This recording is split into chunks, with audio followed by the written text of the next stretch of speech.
आज मैं आपसे जानना चाहूंगी कि शक्ति क्या है। हम अपने हैंड फीट को देख सकते हैं लेकिन मन को नहीं देख सकते। तो हैंड फीट सगुण हुए और माइंड निर्गुण हुआ। तो हैंड फीट्स को हम कहेंगे दैट इज प्रकृति, नेचर, शक्ति। पार्वती, सरस्वती और लक्ष्मी जो तीन देवियां हैं, क्योंकि वो त्रिदेवी हैं, वो ज्यादा सुपीरियर है। जी। आपको क्या लगता है? किसी को अप एंड डाउन पोजीशन नहीं दिया गया है। They are all together and just as a man can not exist without a woman and a woman can not exist without a man. अधिक प्रसिद्ध कहानियों में से एक है देवी महात्म्य की कहानी। तो देवी के इस रूप के बारे में कुछ बताइए। देवी महात्म्य जो है वो बहुत ही प्रसिद्ध कहानी है और ये बेसिकली दुर्गा की कहानी है। जब हम शक्ति की बात करते हैं तो उसके कई मतलब होते हैं। शक्ति का मतलब होता है पावर, शक्ति का मतलब होता है ऊर्जा, हमारी ताकत, वो भी शक्ति होती है। तो आज के इस एपिसोड में हम चर्चा करेंगे शक्ति और उनके अन्य रूपों के बारे में। देवलोक में एक बार फिर आपका स्वागत है। एक ऐसा शो जो भारतीय पौराणिक संस्कृति यानी कि इंडियन माइथोलॉजी से आपका परिचय कराता है। मैं हूं हिमांशी चौधरी और मेरे साथ है एक्सपर्ट माइथोलॉजिस्ट देवदत्त पटनायक।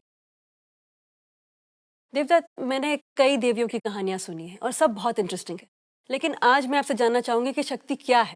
क्या ये डिवाइन कॉस्मिक एनर्जी का कॉन्सेप्ट है जिसे हम दिव्य ऊर्जा कहते हैं, या फिर शक्ति एक देवी है जिसके अंदर एनर्जी है? आप थोड़ा समझाइए हमें। ये पौराणिक कथाएं जो होती हैं वो बेसिकली एक आइडिया कम्युनिकेट कर रही हैं, एक विचार को व्यक्त कर रहे हैं अलग अलग तरीकों से। वो रूपक का इस्तेमाल करते हैं, मुहावरों का इस्तेमाल करते हैं, फॉर्म्स यूज करते हैं, स्टोरीज यूज कर सकते हैं।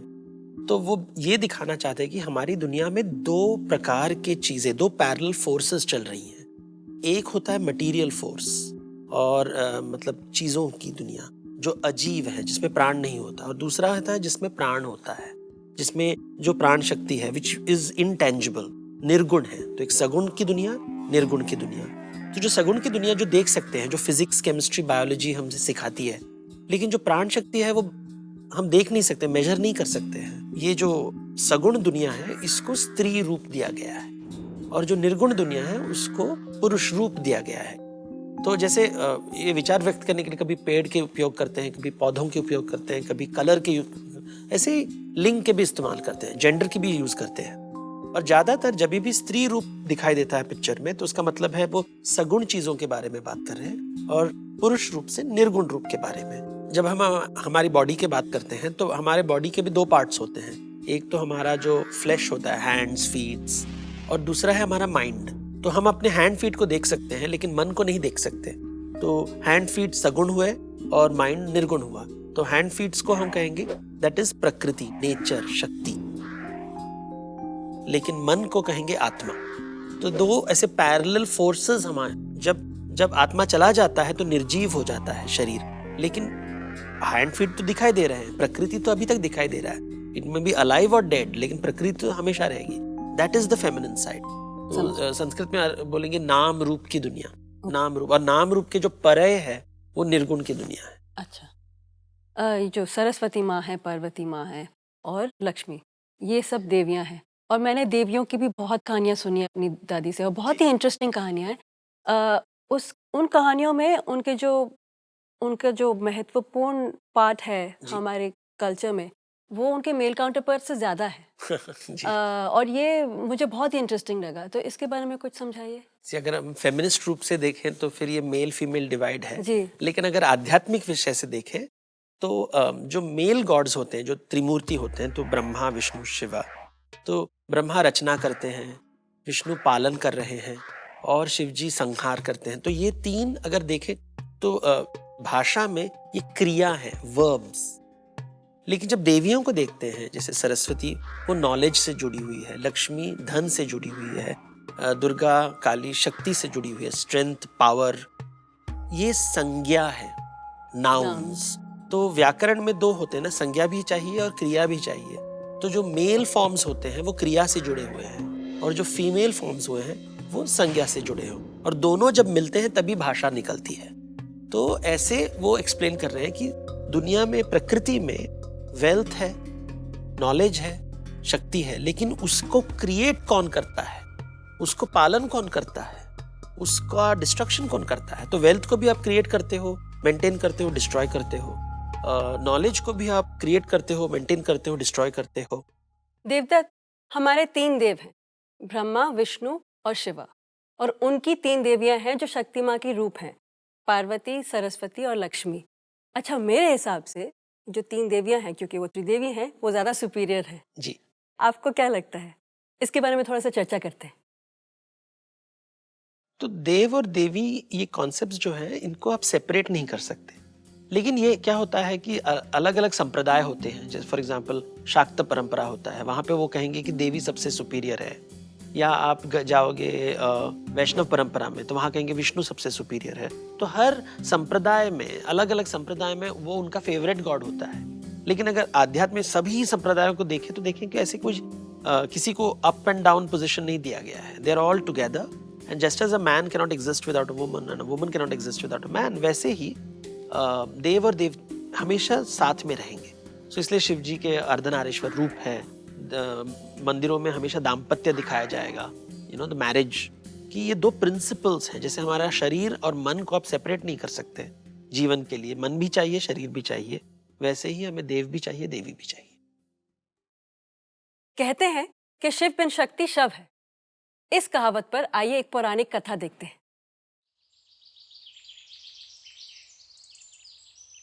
प्रभु, क्या आप भोजन लेंगे? मुझे भूख नहीं है। आप हमेशा इतने अलग क्यों रहते हैं प्रभु? मेरा स्वभाव ही ऐसा है। परंतु मुझसे ये बर्ताव क्यों? मैं तो आपकी पत्नी हूँ।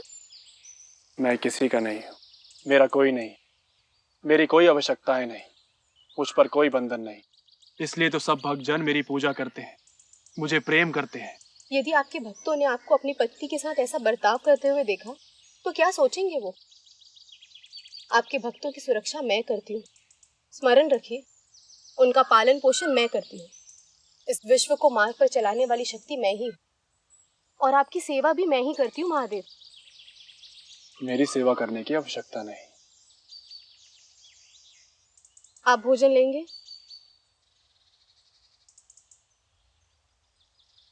आभास होता है महादेव को तो मेरी आवश्यकता ही नहीं है। आवश्यकता है।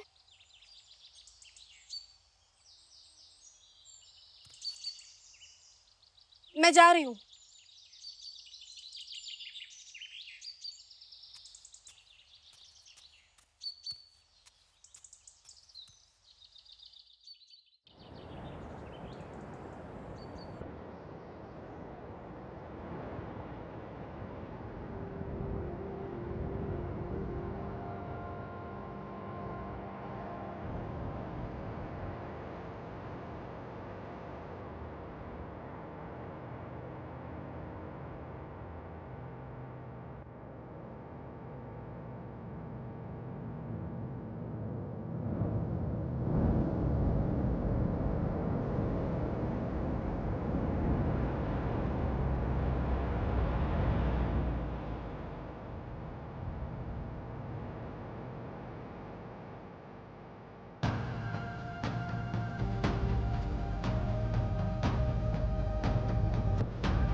देवी, भिक्षान देही।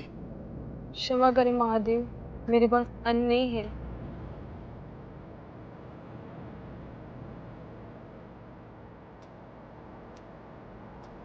हम यहाँ से काशी के लिए प्रस्थान कर रहे हैं महादेव, हमें आपका आशीर्वाद चाहिए।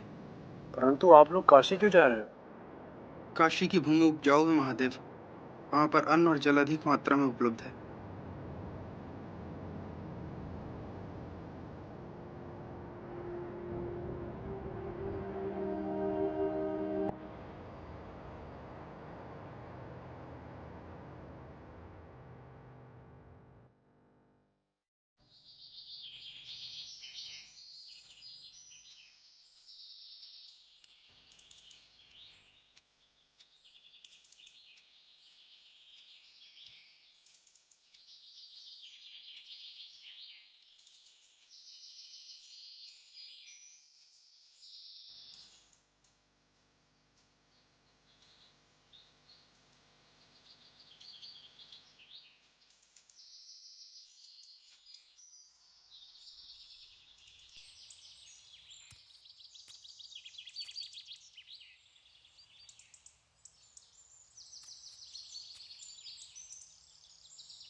थोड़ा भोजन मिलेगा क्या?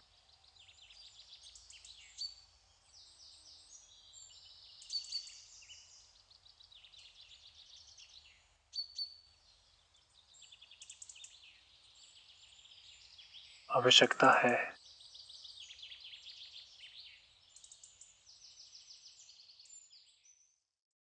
ये कहानी बहुत इंटरेस्टिंग है, इसका अर्थ समझाइए हमें ज़रा। तो अगेन ये थोड़ा दिखता तो स्टोरी जैसे है, लेकिन उसके एक फिलॉसफी है उसके अंदर।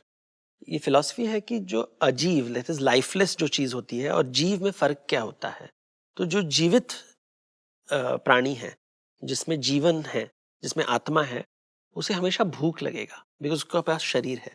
सो जिसके पास शरीर है उसे हमेशा भूख लगेगा, भूख लगेगा। और ये कहानी भूख की कहानी है। और शिवजी तो तपस्वी हैं, महान तपस्वी हैं, भगवान हैं, ईश्वर हैं। तो उन्होंने भूख के ऊपर विजय प्राप्त कर ली है। कहते हैं कि मुझे भूख नहीं लगती है।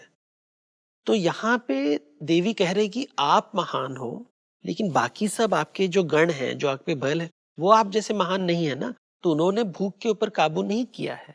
उनके लिए आप क्या करेंगे? क्या बोलेंगे कि चलो चलो तप करो, या उनके लिए खाना दोगे? तो ये कहानी बहुत ही बेसिक रियलिटी की बात है, क्योंकि जो मध्यकाल हमारी जो सभ्यता थी, तो लोग सब सब जगह सन्यासियों का, तपस्वियों का बड़े बड़े पोजीशन मिले कि उन्होंने कहा कि इच्छा छोड़ दो और मुक्ति प्राप्त कर लो, मोक्ष प्राप्त कर लो। तो ये आइडियाज तो बहुत अच्छे थे, लेकिन डे टू डे लिविंग में जो विमेन थे घर के, तो उन्होंने कहा कि हाँ ये बहुत अच्छा आइडिया है, लेकिन बच्चों को तो भूख लगता है, वो प्यार रो लगे रहे हैं, तो तो वो उनके लिए तो आपको कमाना पड़ेगा। नहीं तो हस्बैंड बोल रहे थे कि चलो हम सब जाएंगे, सब कोई धाम जाएंगे और वहां पे हम वैरागी और सन्यासी बन जाएंगे। बहुत अच्छा आइडिया, लेकिन शाम को तो भूख लगती है। और लेडी ऑफ द हाउस के पास सब लोग दौड़ के आते थे, और वो बोलती थी कि भैया तुम नहीं काम नहीं करोगे, और खेत पे नहीं जाओगे, you won't do any work, trading नहीं करोगे, बिजनेस नहीं करोगे, तो फिर घर कैसे चलेगा? ये कॉन्सेप्ट को उन्होंने शिव शक्ति संवाद द्वारा इस स्टोरी में इन अ वेरी सिंपल वे, कि शिव जी बहुत बड़े महान ग्रेट तपस्वी हैं, और अन्नपूर्णा कह रही है कि कैलाश पर्वत पे तो किसी को भूख नहीं लगता, लेकिन काशी नगर जो है, जो ना जहाँ पे नॉर्मल लोग रहते हैं, वहां पे भूख है, उनकी सेवा नहीं करेंगे आप? तो शिवजी कैलाश पर्वत से नीचे आ रहे हैं, और यहाँ पे शंकर भगवान बन जाते हैं। शंकर जो लोगों को वरदान देते हैं, खाना देते हैं, और दोनों साइमल्टेनियस। बहुत इंटरेस्टिंग होता है कि देखिए, अन्नपूर्णा मतलब जो किचन की देवी है, जो खाना बनाती है, और उनके पति हैं शिवजी, जिनको भूख नहीं लगता। तो वो खाना किसके लिए बना रही है? और शिवजी को कहते हैं वो भिक्षाटन है, वो भीख मांगते हैं, खाने का भूख मांगते हैं कि मुझे भिक्षा दो।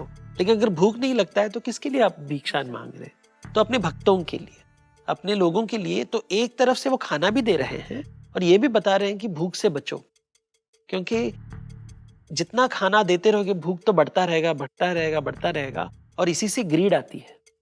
तो कंटेंटमेंट और ग्रीड का बैलेंस भी ये स्टोरी में है। तो शिवजी कंटेंटमेंट के बारे में बात कर रहे हैं, और पार्वती फूड के बारे में बात कर रही है। तो दोनों के बीच में इस बैलेंस। तो समटाइम्स हमको लाइफ में इच्छा होती है, तो कभी टीवी देखना है, कभी हमको अच्छा लगता है अच्छे कपड़े खरीदने हैं।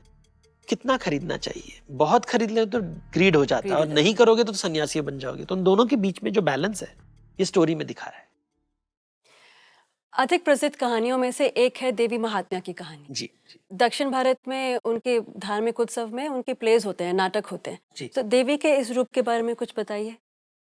ये देवी महात्म्य जो है वो बहुत ही प्रसिद्ध कहानी है, और ये बेसिकली दुर्गा की कहानी है। दुर्गा जिसकी पूजा बंगाल में होती है दशहरे के समय।